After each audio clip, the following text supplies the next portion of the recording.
നമസ്കാരം. എല്ലാവർക്കും വേറ്റു PSC YouTube ചാനലിലേക്ക് സ്വാഗതം. നമുക്കിന്ന് ലോക സ്മാരകങ്ങളെ കുറിച്ച് നോക്കാം. ഒരുപാട് സ്മാരകങ്ങൾ ഉണ്ട് ലോകത്തിൽ. അവയുടെ പ്രത്യേകതകളെല്ലാം ഒന്ന് നോക്കാം. അപ്പോൾ 1972 മുതലാണ് യുനെസ്കോ ലോക പൈതൃക പട്ടിക തയ്യാറാക്കാൻ തുടങ്ങിയത്. അപ്പോൾ 1972 മുതലാണ് യുനെസ്കോ ലോക പൈതൃക പട്ടിക തയ്യാറാക്കാൻ തുടങ്ങിയത്. ഇറ്റലിയിൽ നിന്നാണ് ഏറ്റവും കൂടുതൽ സ്മാരകങ്ങളും സ്ഥലങ്ങളും ഈ ലോക പൈതൃക പട്ടികയിൽ ഉൾപ്പെടുത്തുന്നത്.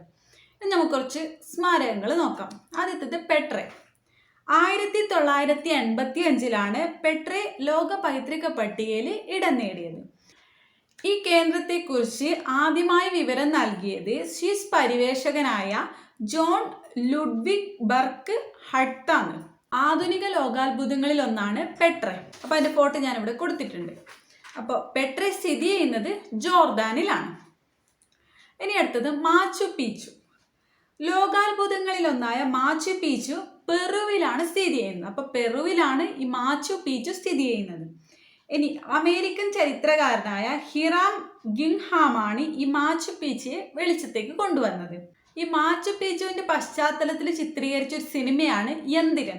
അപ്പം സിനിമയിൽ നമ്മൾ ഇതിൻ്റെ കുറേ ഭാഗങ്ങളെല്ലാം കാണുന്നുണ്ട്. ഇനി അടുത്തത് ഈഫൽ ടവർ. 1889 നിർമ്മിക്കപ്പെട്ട ഈഫൽ ടവർ സ്ഥിതി ചെയ്യുന്നത് പാരീസിലാണ്. ഈഫൽ ടവർ എവിടെയാണ് സ്ഥിതി ചെയ്യുന്നത്? പാരീസിൽ. ഗുസ്താവോ ഈഫൽ ആണ് ഇതിൻ്റെ ശില്പി. അപ്പോൾ ഈഫൽ ടവർ നിർമ്മിച്ചത് ഗുസ്താവോ ഈഫൽ ആണ്. 324 മീറ്റർ ഉയരമുള്ള ഈ ടവർ സ്ഥിതി ചെയ്യുന്നത് സൈൻ നദീ തീരത്താണ്. 1930 വരെ ലോകത്തിലെ ഏറ്റവും ഉയരം കൂടിയ ടവറായിരുന്നു ഈ ഈഫൽ ടവർ എന്ന് പറയുന്നത്. ഇനി അടുത്തത് statue of liberty. 1886 statue of liberty നിർമ്മിച്ചത്. ഇതിൻ്റെ ശില്പിയാണ് ഫെഡറിക് അഗസ്റ്റേ ബർത്തോൾഡി. ന്യൂയോർക്കിലെ ലിബർട്ടി ദ്വീപിലാണ് ഈ സ്റ്റാച്യു ഓഫ് ലിബർട്ടി സ്ഥിതി ചെയ്യുന്നത്. അപ്പോൾ നമ്മളെല്ലാം ഇതിൽ ലിബർട്ടി മുത്തശ്ശി എന്നെല്ലാം പറയാറുണ്ട്. ഈ പ്രതിമ അമേരിക്കയ്ക്ക് സമ്മാനിച്ചത് ഫ്രാൻസ് ആണ്. അടുത്തത് ചെരിഞ്ഞ ഗോപുരം, അതായത് പിസ ഗോപുരം. ഇറ്റലിയിലെ പിസ നഗരത്തിലാണ് ഈ ചെരിഞ്ഞ ഗോപുരം സ്ഥിതി ചെയ്യുന്നത്. ഇത് കാണുമ്പോൾ തന്നെ ഇങ്ങനെ ചെരിഞ്ഞിട്ടാണ് നിൽക്കുന്നത്.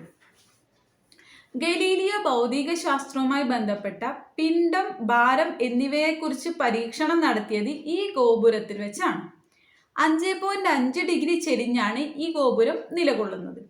55.86 മീറ്റർ ഉയരമുള്ള ഗോപുരത്തിന് 296 പടവുകളുണ്ട്. അപ്പോൾ ഇതിന് 5.5 ഡിഗ്രി ചെരിവുണ്ട്. 177 വർഷം കൊണ്ടാണ് ഇതിൻ്റെ പണി പൂർത്തിയാക്കിയത്. അപ്പോൾ പിസ എന്ന നഗരത്തിലാണ് ഈ ചെരിഞ്ഞ ഗോപുരം സ്ഥിതി ചെയ്യുന്നത്. ഇനി അടുത്തത് റെഡീമർ ക്രൈസ്റ്റ്. റിയോ ഡി ജനീറോയിലാണ് യേശുക്രിസ്തുവിൻ്റെ ഈ പ്രതിമ സ്ഥിതി ചെയ്യുന്നത്. അതാണ് റെഡീമർ ക്രൈസ്റ്റ്. ഏകദേശം 39.6 മീറ്ററാണ് ഈ പ്രതിമയുടെ ഉയരമെന്ന് പറയുന്നത്. 1931 ഇതിൻ്റെ പണി പൂർത്തിയാക്കിയത്. അടുത്താണ് കൊളോസിയം. ഇറ്റലിയിലെ റോമിലാണ് കൊളോസിയം സ്ഥിതി ചെയ്യുന്നത്. റോമൻ വാസ്തുശില്പകലയിലെ ഏറ്റവും പ്രധാനപ്പെട്ട ഒരു നിർമ്മിതി കൂടിയാണ് ഈ കൊളോസിയം എന്ന് പറയുന്നത്. വെസ്പേഷ്യസ് ടൈറ്റസിൻ്റെ കാലത്താണ് ഈ കൊളോസിയം നിർമ്മിച്ചത്. അടുത്ത ലിങ്കൺ മെമ്മോറിയം. അമേരിക്കൻ പ്രസിഡന്റായ എബ്രഹാം ലിങ്കന്റെ സ്മാരകമാണ് ലിങ്കൺ മെമ്മോറിയം. വാഷിംഗ്ടൺ DC ഈ സ്മാരകം സ്ഥിതി ചെയ്യുന്നത്. 1922 മെയ് 30 ഈ സ്മാരകം രാഷ്ട്രത്തിന് സമർപ്പിച്ചത്. ഇതിൻ്റെ ശില്പി ബാൻഡി ബാക്കൺ ആണ്. അപ്പോൾ ഇതാണ് ഈ പ്രധാനപ്പെട്ട ലോക സ്മാരകങ്ങൾ പറയുന്നത്. മാത്രമല്ല ഒരുപാട് ലോക സ്മാരകങ്ങളുണ്ട് പ്രധാനപ്പെട്ടവ. ഞാനിപ്പോൾ കുറച്ചെണ്ണത്തിൻ്റെ ഡീറ്റെയിൽ ആയിട്ടുള്ള കാര്യങ്ങൾ മാത്രമാണ് പറഞ്ഞത്. അപ്പോൾ നമ്മുടെ വീഡിയോസ് എല്ലാം ഇഷ്ടപ്പെട്ടാൽ എല്ലാവരും ലൈക്ക് ചെയ്യുക, ഷെയർ ചെയ്യുക, സബ്സ്ക്രൈബ് ചെയ്യുക.